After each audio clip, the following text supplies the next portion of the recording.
Hello दोस्तों, स्वागत है आपका हमारे चैनल में। दोस्तों, इस चैनल पर हमने रेलवे ग्रुप डी परीक्षा में आने वाले रीजनिंग के प्रश्नों के लिए प्रैक्टिस सेट चालू किया है और आज उसका दूसरा दिन है। तो चलिए वीडियो बिना देर किए हुए शुरू करते हैं। और आज का पहला प्रश्न आपके स्क्रीन पर है। दोस्तों, इसमें छूटी हुई संख्या यानी लुप्त संख्या को ज्ञात करना। तो उसके लिए पहले ये 3 दिया गया है जिसमें आपको रिलेशन ज्ञात करना पड़ेगा। तो देखते हैं यहाँ पर क्या रिलेशन बनता है। दोस्तों, 16 माइनस 8 प्लस 9 ये 17 बन रहा। यहाँ पे 20 माइनस 4 प्लस 9 25 बन रहा। तो यहाँ पे होना चाहिए x minus 8 plus 9 that is equal to 16, यानी 9 इधर जाकर 7 x बराबर 15 होगा। तो इसका सही उत्तर ऑप्शन नंबर डी है। आज का दूसरा प्रश्न, इसमें भी आपको लुप्त संख्या ज्ञात करना। तो 16 plus 38 that is equal to 22 plus 23 plus 9 54 is equal to 54। तो यहाँ पर देखिए, ये ऊपर वाला संख्या और इस संख्या को जोड़ने पर, ये तीनों संख्या को जोड़ने पर बराबर आ रहा। तो आप 32 प्लस 28 कर सकते हैं। तो 32 प्लस 28 हो जाएगा 60, और ये 24 प्लस 26 यानी 50, और इसे 60 के बराबर करने के लिए यहाँ पर 10 होना चाहिए। तो इसका सही उत्तर ऑप्शन नंबर बी है। आज का अगला प्रश्न, इसमें भी लुप्त संख्या को ही ज्ञात करना।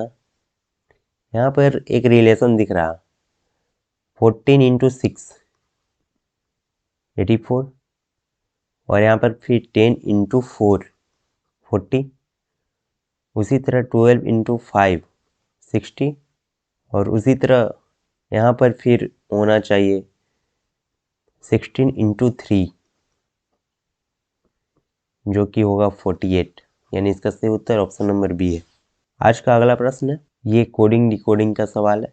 इसमें देखिए, पैट जू सिम से ईट गुड मैंगोज बनता है, और यहाँ पर से आपको गुड का निकालना है। तो आप सिंपल से गुड को देख सकते हैं, ईट गुड मैंगोज।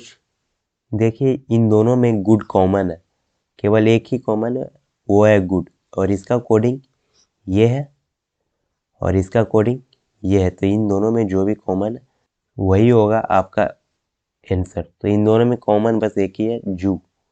तो आपका सही उत्तर ऑप्शन नंबर ए होगा। आज का अगला प्रश्न, यदि लैंड को स्टिक, स्टिक को नीव, नीव को सुई, सुई को रस्सी तथा रस्सी को धागा कहा जाए तो पेन में क्या लगाया जाना चाहिए जो हमारे लिखने में सहायता करता है। तो पेन में नीव लगाया जाता है और नीव को सुई कहा जाता है। तो आपका सही उत्तर ऑप्शन नंबर सी होगा। आज का अगला प्रश्न है, के भाई है एक्स का, जेड पुत्र है एक्स का, जेड पुत्र है एक्स का, पी जो कि के की पुत्री है, के की पुत्री है पी, एन से ब्याही है, यानी ये पी के बारे में कह रहा है। इसका शादी जो है वो एन के साथ हुआ है। जी तथा एक्स परस्पर बहने हैं, यानी जी और एक्स वहन है, यानी जी भी फीमेल एक्स भी फीमेल। बताइए जी का जेड से क्या संबंध है, जी का जेड से क्या संबंध है। तो ये मौसी होगी। तो इसका सही उत्तर ऑप्शन बी होगा। आज का अगला प्रश्न है, एक व्यक्ति का परिचय देते हुए एक स्त्री ने कहा वह मेरी माँ। एक स्त्री ने कहा एक व्यक्ति का परिचय करते हुए, वह मेरी माँ की माँ, वह इसकी माँ की माँ का इकलौता पुत्र है, यानी इसका भाई। स्त्री यहाँ पर था, व्यक्ति यहाँ पर है, व्यक्ति को W से M से दर्शा देते हैं। स्त्री का पुरुष से क्या संबंध है? स्त्री का पुरुष से क्या संबंध है? तो स्त्री या तो भतीजी या भांजी होगी। तो इसका सही उत्तर ऑप्शन नंबर सी है। आज का अगला प्रश्न है, क्लोरोफिल क्लोरोप्लास्ट से उसी प्रकार संबंधित है जिस प्रकार गिद्ध संबंधित है। तो देखिए, क्लोरोफिल जो है वो क्लोरोप्लास्ट की श्रेणी में आता है और गिद्ध पक्षी की श्रेणी में आता है। तो इसका सही उत्तर ऑप्शन नंबर डी होगा। आज का अगला प्रश्न है, एक स्वरता, और ये एक स्वरता जिस प्रकार विविधता से संबंधित है, यानी ये एक दूसरे का विलोम है, उसी प्रकार रुचिता शिष्टता से संबंधित है, यानी रुचिता जो है शिष्टता का विलोम है। तो आज का अगला प्रश्न देखते हैं, पोंगी रेशम से उसी प्रकार संबंधित है जैसे सैलोट, आपको इसी में से पता करना है। तो पोंगी रेशम का एक बहुत ही अच्छा प्रजाति है और सैलोट नाव का एक बहुत ही अच्छा प्रजाति है। तो इसका सही उत्तर ऑप्शन नंबर ए होगा। आज का अगला प्रश्न है, हृदय पेरिकार्डियम से उसी प्रकार संबंधित है जिस प्रकार मस्तिष्क संबंधित है। तो हृदय पेरिकार्डियम के अंदर रहती है और मस्तिष्क क्रेनियम से के अंदर रहती है। तो इसका सही उत्तर ऑप्शन नंबर डी होगा। आज का अगला प्रश्न है, टापुओं का समुदाय आर्चिपेलागो जिस प्रकार द्वीपों से संबंधित है उसी प्रकार मैसिफ संबंधित है पर्वतों से। आज का अगला प्रश्न है, अक्षय अनिल से छोटा, यानी जो अक्षय है ये अनिल से छोटा है। अनिल राम से बड़ा है, अनिल जो है राम से बड़ा है, लेकिन उतना बड़ा नहीं जितना सुमित बड़ा है, यानी सुमित अनिल से भी बड़ा है। तो सुमित अनिल से भी बड़ा है। 5 मित्रों में से राजन का आयु क्रम में तीसरा स्थान है। अब आप देखिए, सबसे पहले सुमित, उसके बाद अनिल, उसके बाद राजन, उसके बाद आप ये नहीं डिसाइड कर सकते कि यहाँ पर अक्षय लाएं या फिर राम लाएं, क्योंकि इन दोनों का चर्चा आपको इस प्रश्न में नहीं किया गया। तो आप इसमें आंकड़े अपर्याप्त मारिएगा और इसका सही उत्तर ऑप्शन नंबर डी हो। आज का अगला प्रश्न है, यदि ए समान नहीं है बी के, समान नहीं है बी के, बी समान नहीं है सी के और सी समान नहीं है डी के, तथा D is equal to 3A is equal to B plus में सी, तो इनमें से कौन समान हो सकते हैं? तो आप यहाँ पर से देख सकते हैं कि बी और सी तो समान नहीं है, तो ये ऑप्शन तो खत्म हो जाएगा। और यहाँ पर से आप अंदाज़ा लगाएं तो A is equal to C और B is equal to D होने की एक चांस बनती है।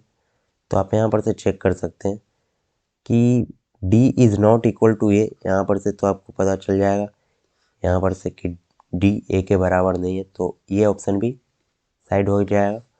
और डी, और यदि यहाँ पर से चेक करें तो डी बी के बराबर भी नहीं होता, तो ये ऑप्शन भी साइड हो जाएगा, यानी एक ही ऑप्शन बचता है जो कि ऑप्शन नंबर बी है।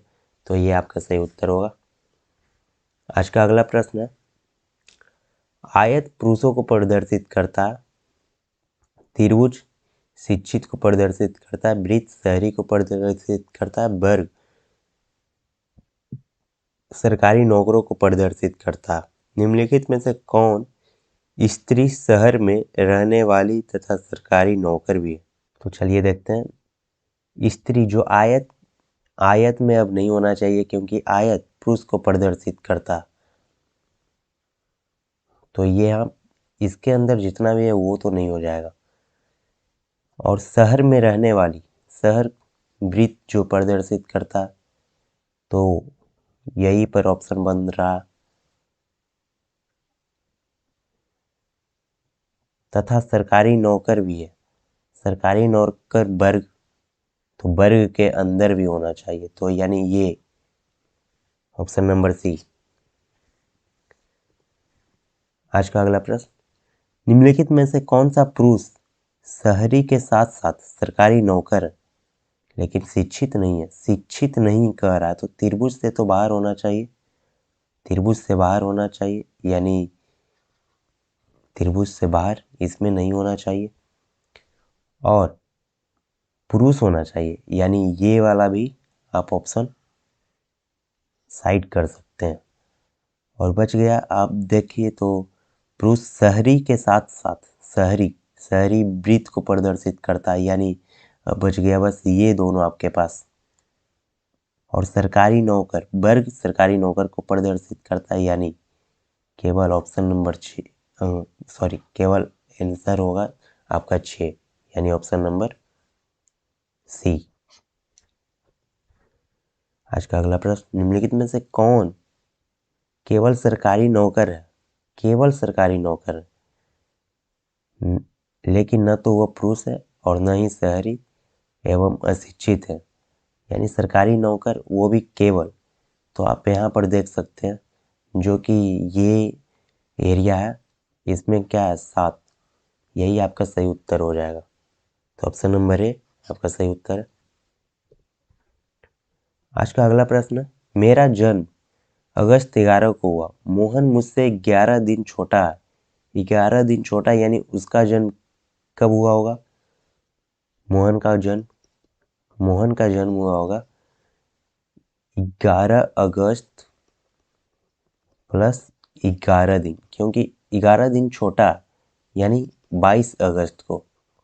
यदि वो 11 दिन बड़ा होता तो ये पीछे लाते, यानी यहाँ पे घटाव का साइन देते, लेकिन ये छोटा है तो इसलिए प्लस का साइन दिए। इस वर्ष स्वतंत्रता दिवस सोमवार को पड़ता है। इस वर्ष मोहन का जन्मदिन किस दिन पड़ेगा? तो आप देखिए, इस वर्ष स्वतंत्रता दिवस यानी 15 अगस्त को सोमवार और 22 अगस्त का टाइम पूछा है, यानी 7 दिन बाद। 7 दिन बाद क्या होगा? सोमवार ही होगा। तो इसका सही उत्तर होगा सोमवार। आज का अगला प्रश्न, यदि राम श्याम से अधिक धनवान है परंतु उतना नहीं जितना मोहन है।